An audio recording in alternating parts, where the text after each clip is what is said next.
Hi అండి. ఈరోజు నేను ఫేస్‌కి అప్లై చేసుకునే మాయిశ్చరైజర్ రివ్యూ ఇద్దాం అనుకుంటున్నాను. నేను డాట్&కీ ఇది యూజ్ చేస్తాను. చాలా యూజ్ చేశానండి. నాది కాంబినేషన్ స్కిన్. సో, నేను ఒకసారి డాట్&కీ ట్రై చేద్దామని ట్రై చేశాను. ఫస్ట్ శాంపిల్ తీసుకున్నాను. బట్ ఇది చాలా బాగుంది. అంటే నేను ఏ మాయిశ్చరైజర్ యూజ్ చేసినా సరే నాకది చాలా జిడ్డుగా అనిపించడం, ఎక్కువ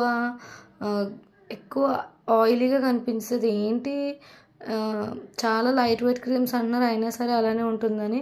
సో, అప్పుడు నేను దీన్ని ట్రై చేశాను. మీకు చూపిస్తాను దీని టెక్స్చర్ ఎలా ఉంటుందో. చాలా చాలా చాలా లైట్ వెయిట్ ఉంటుందండి టెక్స్చర్ అయితే మాత్రం. ఇది నేను ఆల్రెడీ 2 కొన్నాననమాట. హాఫ్ అయిపోయింది. చాలా ఫాస్ట్‌గా అయిపోయింది. అండ్ ఇది చాలా బాగుంటుంది కూడా. మీరు కూడా తప్పకుండా ట్రై చేయండి. దీని ప్రైస్ వచ్చేసి 450 అంత పడింది. సో, మీరు ట్రై చేయండి. Thank you.